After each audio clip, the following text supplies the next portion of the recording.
This is Friday Night Football on KLST, brought to you by Randall Motors. I made it again. Welcome into Friday Night Football. I'm Ryan Campbell. We'll hear from Sabrina Hoover in just a little bit. Week 9 of the Texas high school football season is here. Make or break for a lot of teams around the Concho Valley. Some have already clinched a playoff spot. Others looking to clinch a playoff spot in the final 3 weeks of play, or looking to do what they can to get back in the playoff race, including the Central Bobcats, sitting at 0-2 in District 2-6A play. Central hosting Midland Legacy tonight over at San Angelo Stadium. First drive of the game for the Cats. Quarterback Christian English keeps it on the option play. Scores the game's first touchdown. 7-0 Central on top. After 3 straight stops on the defensive side, Central's Seth Moreno comes up with the huge tackle for loss after the Midland Legacy muff snap. Bobcats take over. Great field position. CHS drive stalls. They have to settle for a field goal. Kicker Brian Pera lines up from 15 yards out, nails it to extend the Central lead to 10. Second quarter now, Alex Lindsay wide open downfield. Christian English launches it downfield. Lindsay strolls into the end zone to make this a 17-14 game with 5 minutes left in the half. However, Central would go on to fall tonight, 66-24 the final. Central on the road next week when they face Mojo. Week 9 of the Texas high school football season began last night for teams here in the Concho Valley. The Lakeview Chiefs looking to snap their 7-game losing streak, pick up a big district win that could lead them to a playoff spot.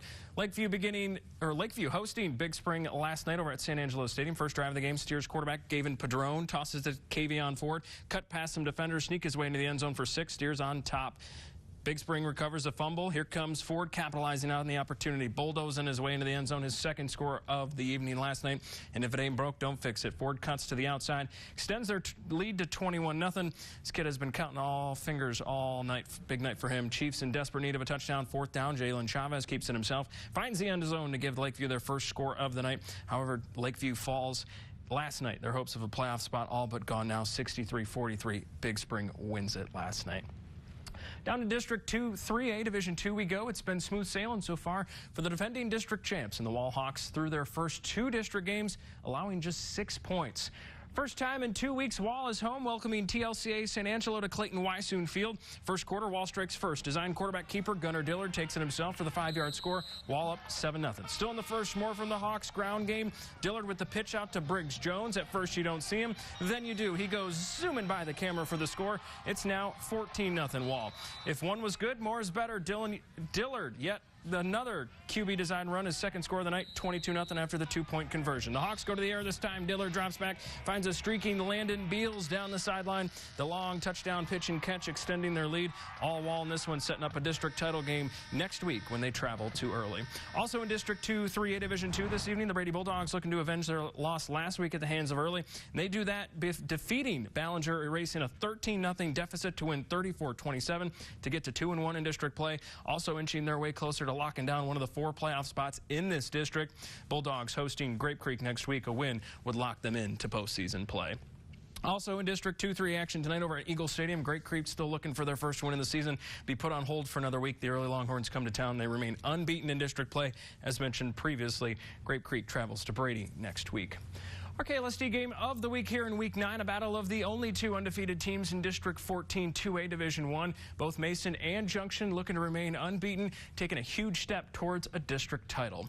Let's head out to the Puncher Dome tonight. Mason playing host to Junction. First quarter, Frankie Boley hands it off to Sutton Solario. Watch him do the rest. He gets through a few defenders, and then he's untouched, putting on those PF flyers all the way to give Mason a 7-0 lead. Still in the first, looks like Chasen Dole tries to get something out of nothing. Ball is bobbled. Aiden Cardwell's hands, who comes up with it. There goes Matthew King. He's in for 6 the other way to continue their lead. Junction on the next play looking to erase the fumble. Mason has other plans. Doyle throws it right into the hands of Carlton Schmidt. A pick 6 for him. All momentum for the Punchers. In the second quarter now, look who it is. Solario cuts to the outside, leaves defenders behind him, makes this a 33-0 game. Mason with a big one tonight. That's where we find our Sabrina Hoover live from the Puncher Dome with more on this. Hey there, Sabrina. Hey, Ryan. Well, the Mason Punchers, still undefeated, demonstrated why they have that record tonight. In the first quarter, they would score 3 touchdowns, 1 on offense and 2 on defense. And Frankie Boley stepped in that QB1 position, as you saw last week.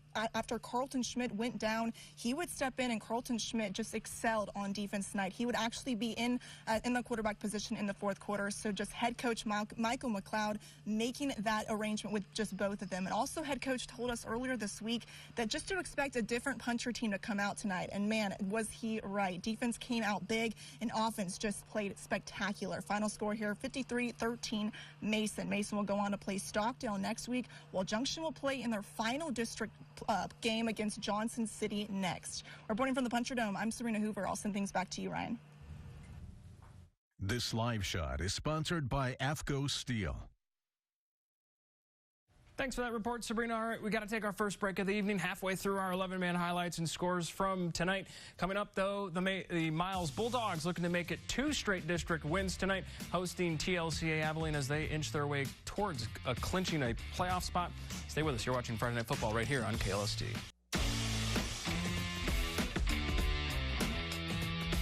Welcome back to Friday Night Football. We begin the second quarter of recaps and highlights from this evening with the lone team from the Concho Valley that sees themselves ranked this week in the latest Dave Campbell's Texas football statewide rankings. The Sonora Broncos, currently ranked number 8 in Class 2A Division I, have been at that spot for a couple weeks now. Made the long trip over to Anthony this evening, and they leave Wildcat Country not only with a victory, but the Broncos have also clinched a playoff spot with their victory tonight. Broncos now 3-0 in district play. They're back home next week hosting Cristobal. Also in District 3 2A Division I play, a huge game for both Ozona and Reagan County tonight over in Big Lake. These two teams met for the 88th time on the gridiron. Reagan County won big last year. Tonight, the Lions jumped out to a huge lead, and they hang on to win it 40-31 over Reagan County. Ozona back in action next week when they host Forsan. Wrap up this District 3 2A Division I. Cristobal still looking for their first district win here tonight, playing host to the Buffs of Forsan. Forsan won a year ago in their first meeting since 2015. They come out victorious tonight. Cougs back in action when they travel to 8th-ranked Sonora. Over to District 5 2A Division II we go. Week 4 of district play for teams in this district. Time running out of teams who hope to make the playoffs or a district title.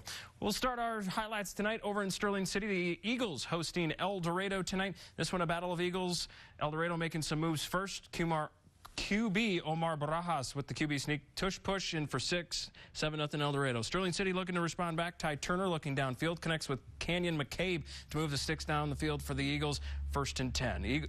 El Dorado close to the end zone in scoring distance. Maybe a QB sneak. Nope. Pitch out to Marcos Moran.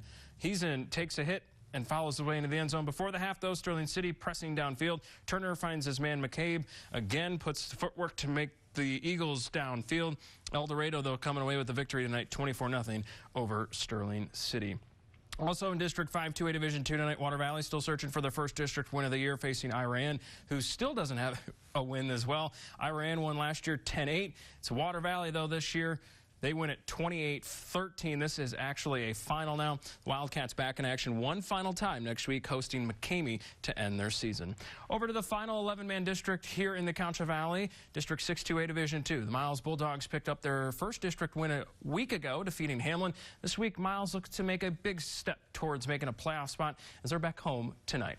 Miles playing host to TLCA Abilene, looking to move to 2-1 in district play. Doesn't take long for the Bulldogs to get going in this one. Quarterback Haven Book in the pocket. He'll scramble, decides to take it himself, lowering his shoulder at the goal line. He's in for 6, 7-0 Miles. Just a couple minutes later, Book goes to the air on this one pump fake, then lets it fly, connecting with Cooper Ellison for the touchdown, extending the Bulldog lead to 14. Miles goes back to the ground. Book the handoff to Tevin Mead, gets to the outside, goes in untouched for yet another Bulldog score. Miles rolls tonight 56-6, setting up a big-time showdown for that 2-3 spot next week when they face Orozco. All right, that'll do it for our 11-man highlights and scores from across the Concho Valley this evening here in Week 9. After the break, we shrink the field down. Take a look at the night in the 6-man ranks. A huge District 13 1A Division I showdown tonight in Mertzen, USA. Erie County hosting Robert Lee. Those highlights and more coming up next.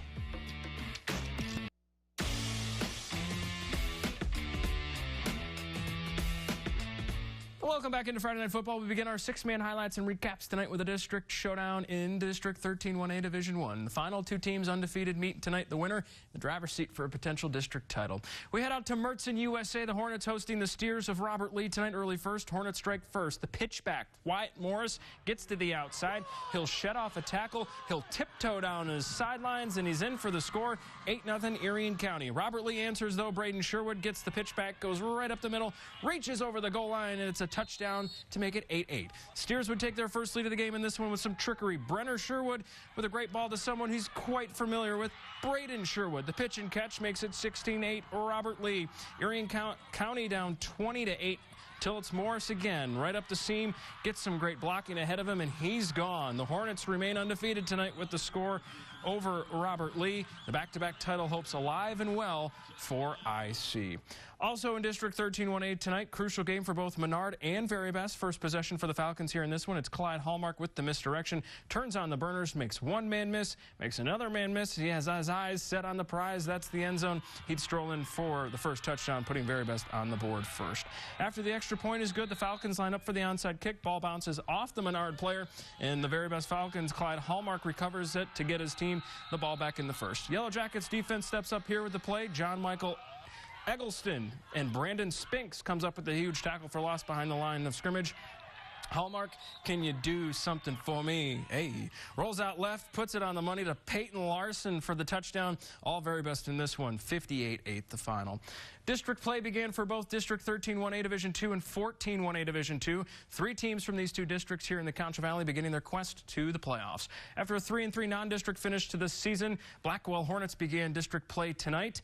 Defending champs of Lorain came into this one at 0-7, and it's our last look. Blackwell trailing Lorain 71-52 in the fourth. Blackwell on the road next week when they face the Bront Longhorns. Speaking of those Bront Longhorns, after a tough 1-6 finish to their non-district schedule, they began district play on the road tonight. Faced the Gorillas of Trent. Came into this one 3-3 record tonight. Bront making a statement in district play at last look in the fourth, 54-6 on top of Trent.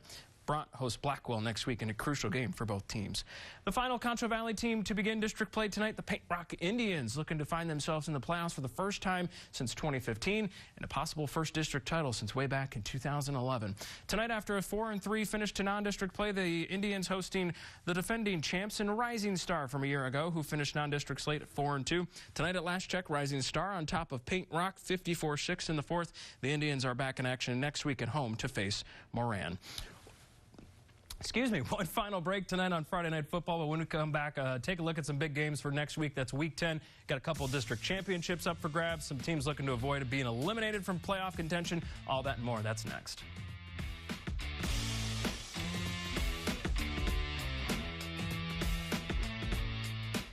All right, welcome back into Friday Night Football. Week 9 in the books. Next week, just 2 more weeks of the regular season before the drive to AT&T Stadium gets real for the teams who make it to the playoffs.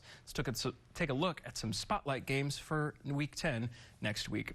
All games next week on Friday. We get started in the Little Southwest Conference. The Bobcats hitting the road one final time this 2023 season, looking for their first district win. It's almost a win-out scenario for the Cats. They look to play spoiler next week when they head over to Permian to take on Mojo. The District 2 3A Division 2 championship will be on the line in early. As for the second straight year, it's Wall and the Longhorns. The winner clinching at least a share of the district title with a week left in Week 11. Down in District 14 2A Division 2, the drive for 13 straight district titles continues for the Mason Punchers after a big victory tonight when they hit the road to take on the Brahmas of Stockdale. Also in District 14 2A Division 2, huge seeding game between Johnson City and Junction. The Eagles, who fell tonight, still 2-1 in that district, a 5-team district, looking to get one of those 4 spots. The winner could find themselves in the 2 spot in that district. The loser could potentially find themselves in the 3 spot and have to travel. To District 5 2A Division 2 we go. Another huge seeding game thanks to El Dorado's, don't call it an upset, over Sterling City tonight. El Dorado moving to 2-2 on the season in district play. They'll face Ira Ann, plain and simple. The winner likely to find the playoffs. The loser could find themselves on the outside looking in. Ira Ann fell tonight to Water Valley, so Ira Ann coming in this one at 0-3. And then finally, we'll head down to some 6-man games, or excuse me, one 11-man game, District 5-2A Division II. The district title will be up for grabs next Friday in Wink when Sterling City makes the trip over to Wildcat Country, the winner clinching at least a share of the district title. And then over in District 6-2A Division II, a huge seeding game for both Miles and Roscoe. This likely matchup to decide who gets that 2-3 line of the district. To 6-man ball we go, Erie County and Menard. Menard looking to keep their district hopes alive to make the playoffs. Erie County looking for back-to-back district titles. The Hornets with a big win tonight as well. Blackwell and Bront, also two teams looking to keep their seasons alive. Bront with a big victory tonight. Blackwell fell at home, so both of those in must-win scenarios. All right, that'll do it for week 9 of the Texas high school football season here in the Concho Valley. A lot of storylines, as I just mentioned, as we inch closer to the end of the regular season. As teams look from the area, look to do what they can to find themselves in a 4-playoff spot or a 2-playoff spot, depending on 11 or 6. Just 2 weeks left to do so. If you missed anything or want to watch it again, head over to our website, ConchoValleyHomepage.com. For all of us here at KLST, I'm Ryan Campo. Have a great weekend.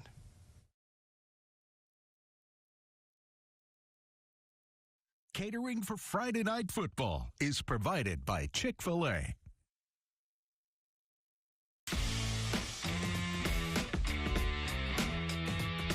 Friday Night Football on KLST, brought to you by Randall Motors. For more on today's stories, visit ConchoValleyHomepage.com. Closed captioning for the hearing impaired is sponsored by the Law Office of Rick DeHoyos.